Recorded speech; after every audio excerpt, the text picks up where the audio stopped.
Forgive me if my voice sounds weird. I'm having a cold. I want to talk about an interesting concept of starting something or pushing through something despite current conditions. I made myself a little timeline here. You can see on the screen. I've mentioned my timeline in terms of my adult and professional career in the past, either in real life or in previous videos, but I want to make sure that you have an adequate timeline. In 2019, I graduated from high school and I was pursuing my degree in aviation maintenance. I'm typing that out.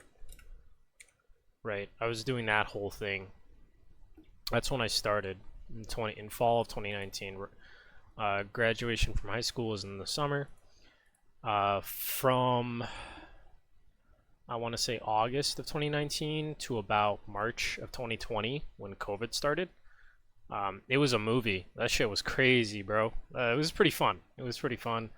It's your first couple of months into adulthood, living on your own. It's pretty cool. Ran into a lot of challenges, really fucking tweaker roommates. But that's just kind of how it is when you're moving into like off-campus college housing. But I promise this timeline ties into a major point. So October of 2020 is when I got my license. And once I have my license to become an aircraft mechanic from the FAA, I can go and, work as a mechanic legally. The problem is, between 2019 and October of 2020, COVID started. And that was the first year of the pandemic, and it was the worst. Horrible. In fall of 2019, we had about maybe 3 or 4 recruiters show up, with some scheduled to show up within the next year. Places like SkyWest, Boeing, Piedmont Airlines, Delta. A lot of these major airlines, regional airlines, paying really good money, especially for like newbies. Really good money, really good compensation plans, really good, really good benefits. And I was like, damn, dude, this is crazy. Like, I'm gonna finish class within a year, get my license, and then start making some decent money, all before I turn 20, or all, before I turn 21. You get that glossy eye in your mind of like, this is all I have to do. I don't have to worry about school anymore. This is my career now, whatever.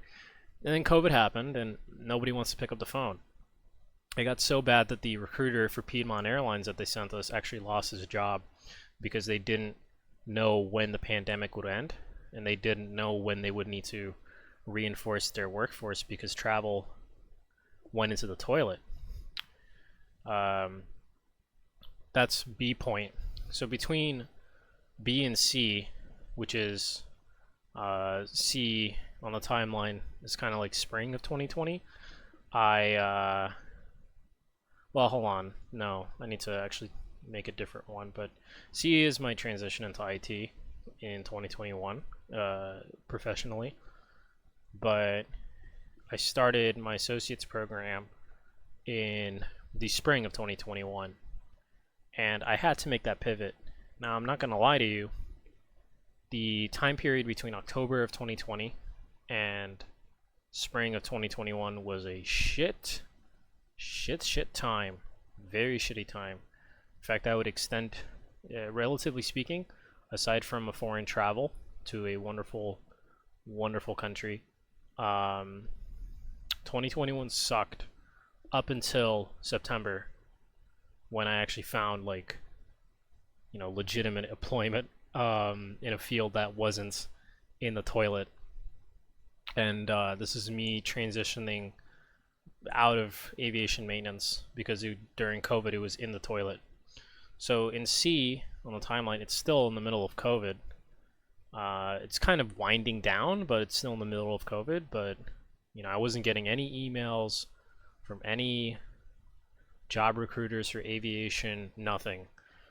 If you look at the timeline where it says now, which as of this recording is the middle of June of 2024, now, and this is not a flex, this is not nothing, this is just to give you a contrast on how it is. I'm getting calls from like outfits in like California, Florida, Alaska, Missouri, because they're desperate for talent, and you know it's worth a recruiter's time or a headhunter's time to try and get people, and cold call them and send them emails and shit. Even with somebody who has, you know, less than a year of professional experience as a mechanic, they're that desperate. I couldn't imagine what it would be like with like a chunk of experience, like 5 years worth or whatever. So, and then there's point D before now. It's called AI hype, and I'll get to that point when I get to the real message of this video, now that we have the background covered. So before October of 2020, which is B point on the timeline, a lot of people in my class said that there was, you know, they were thinking of dropping out. Some of them did drop out of the program, and a lot of them actually just straight up did not take the exam to get their license, even though they paid for the class, which is crazy to me. You know, I mean, you already spent the resources, you might as well cross the finish line, right? So during that time, it was very tumultuous. People didn't really know this whole COVID thing, how long it was going to last, how long travel would be in the toilet for. And when you're in the middle of something, when you're in the soup, the bowl of the walls of the bowl of soup feel like they reach the sky. You know, no end in sight. And that's what a lot of people said. It's like, listen, if this is the new normal, if COVID is just the way it is forever, and then I'm going to have to make a pivot and leave the industry or go somewhere else. And that makes a lot of sense, you know, when you're in that pit. But relatively speaking, the COVID only affected the travel industry and the mechanic industry for about 3 years. Now, that's a long time if that's the only thing you're doing. That's the only thing you're cooking. And if I didn't make a pivot in the C point, I would have only up until maybe a year ago been waiting out for like a job just because I went and got a degree in it. Like, that's the worst thing I could have ever done is like, okay, I got my degree, I got my license, I'm gonna do nothing until I can find my job in aviation. It's like, no, dude, you gotta do other shit. And I'm glad that I made that pivot, because if I didn't make that pivot, I would just be sitting there waiting for the phone call to ring, and I would be waiting for about 2 years or a year and a half, and I would have to justify that not only to myself, most importantly to myself, I would also have to justify it on my resume, you know, like, what's with this gap of employment. So a lot of people pivoted away, and that's okay, that's cool. They pivoted away in a sense that kind of wasted. Now, I don't, like I said before, I don't believe in wasted time or wasted potential or whatever, right? But if you spend a lot of time going for a program and then you don't take the test, what?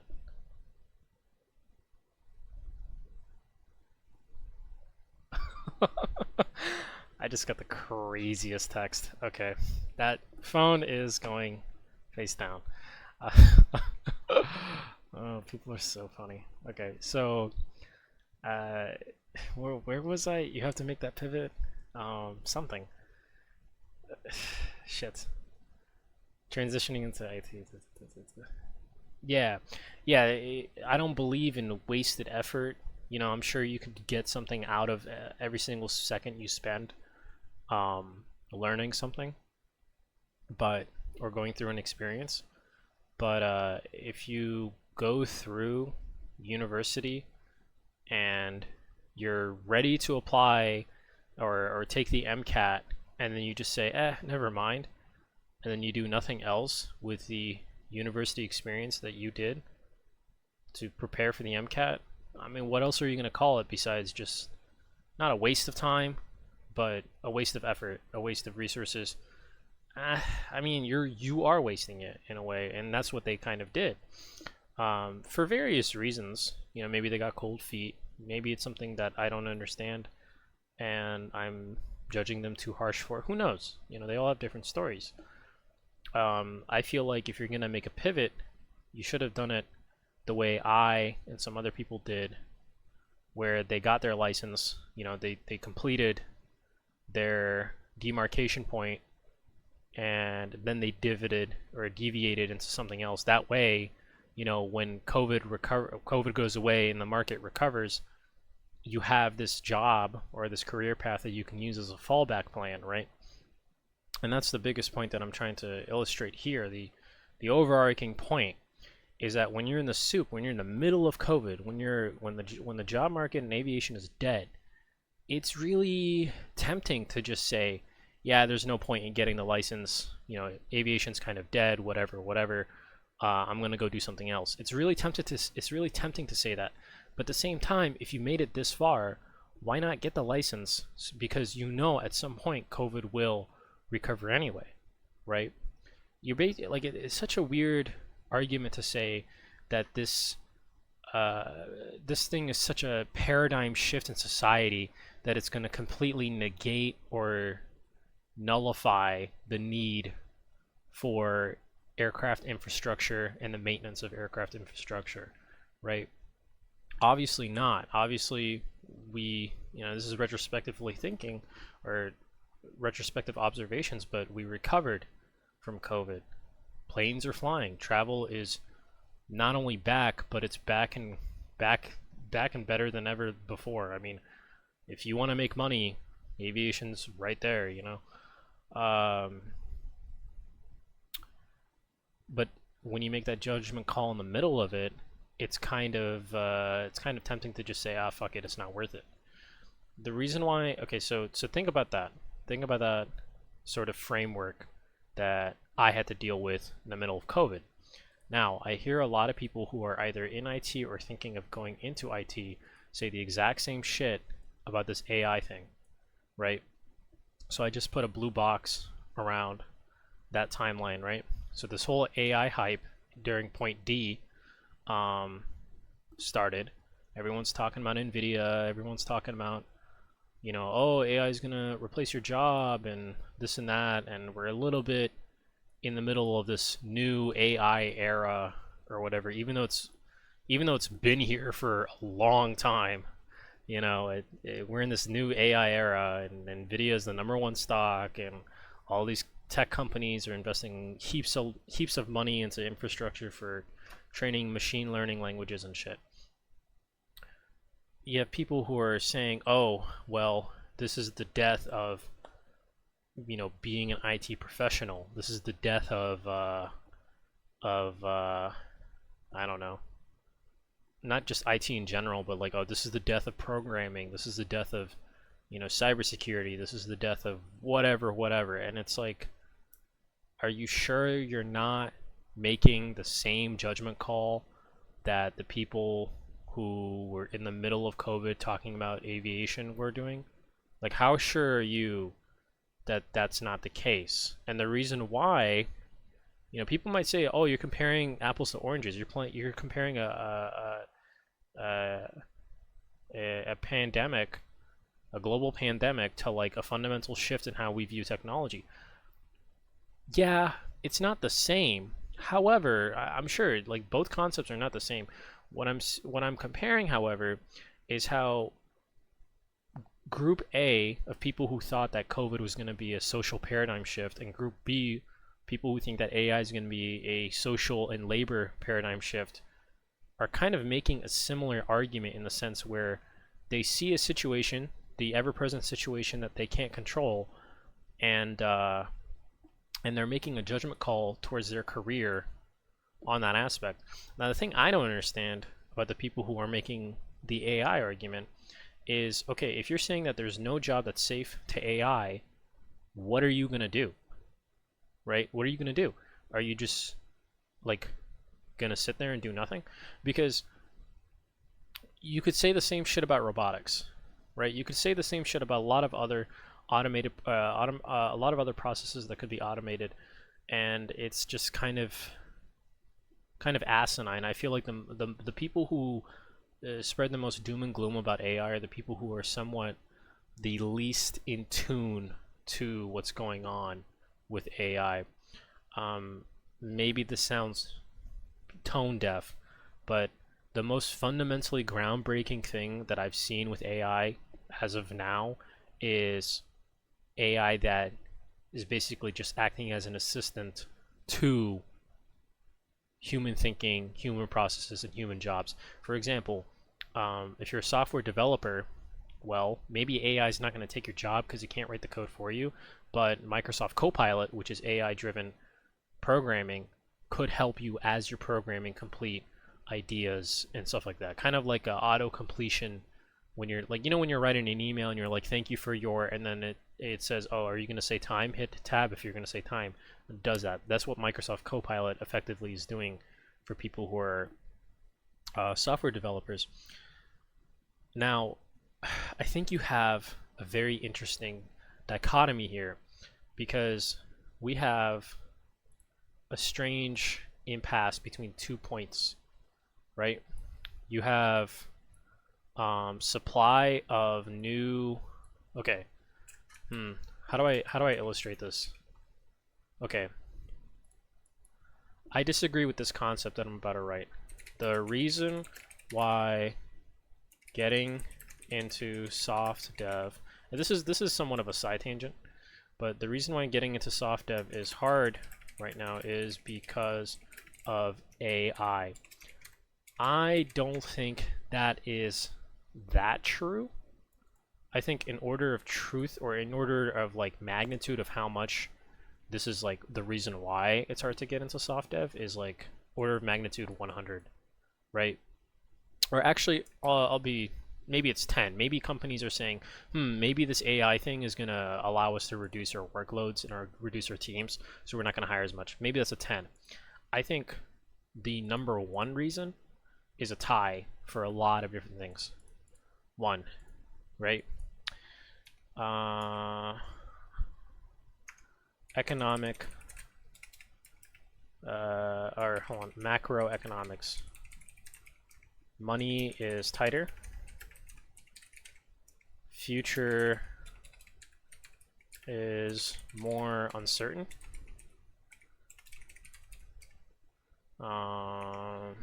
Inflation, right? This is all one group, right? Another group is okay.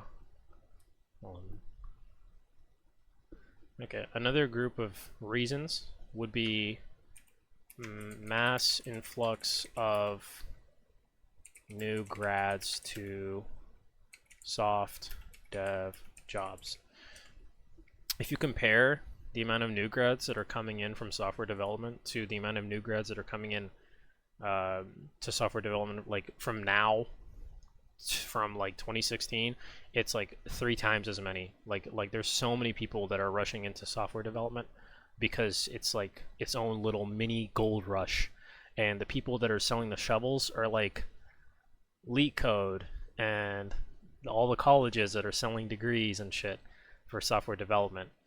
I think this reason right here is the biggest one, where like, okay, well, we're gonna fire people and run skeleton crews because money's getting tighter, and we as a company are scared to open up new positions because we can't really trust the future of the American economy. So we're going to do what's in our best interest as a company and try to like tighten jobs and positions. And that's irrelevant to whatever industry you're talking about, but specifically to tech companies, because tech companies, I mean, here's an example here. We're really getting into the weeds of economics, but if you notice, well, hold on, let me look at the 5-year. No, See, I hate Google stock because it's kind of okay. So from 20, you had 2008, that was a huge thing, but from about 2013 till last year, you had a period in time known as quantitative easing, which is basically the federal government wants to save the stock market so that way it doesn't completely go dead after what happened to 2008. So they pump a whole lot of liquidity, which is money, cash, into the market to try and save it, especially after COVID. But then, when you put too much in too fast, you have an inflationary situation, which you then kind of have to reel back with raising interest rates, right? So again, I think this is the biggest reason, because if a lot of tech companies are relying on, their stock to raise money, or their valuations to, leverage for venture capital loans and other fancy schmancy, loan acquisitions from banks, it's kind of tough.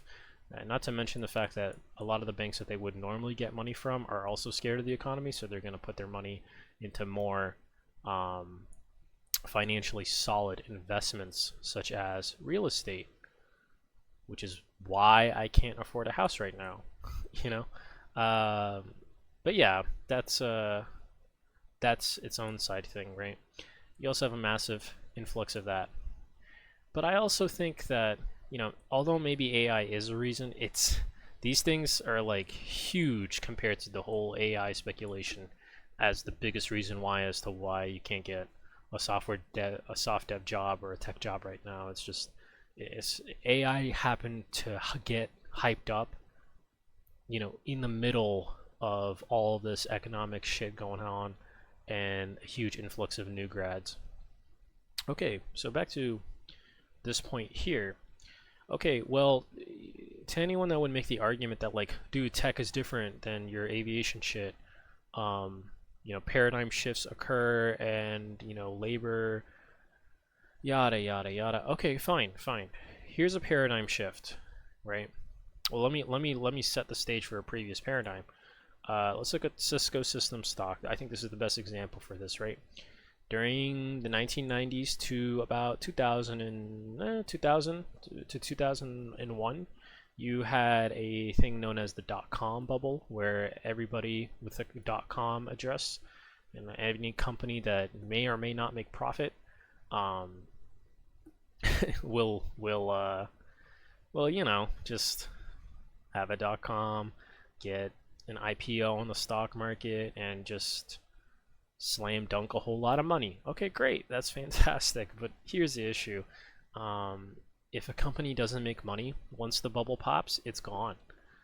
Once the hype is gone, once the speculation is gone, once the illusion of potential money is gone, well, all you have is the hard numbers. And if those hard numbers are ugly, it's going to go to shit. So, Cisco, you had a crazy valuation for Cisco, and they've had a bunch of stock splits, which is why this number doesn't look so nuts. But then the music stopped. Then the hype around having a .com address and being a e-commerce platform, yada yada yada, kind of died. And so did Cisco. But here's my question to you. The .com bubble occurred. So you had a whole huge influx of jobs that related or to them, right?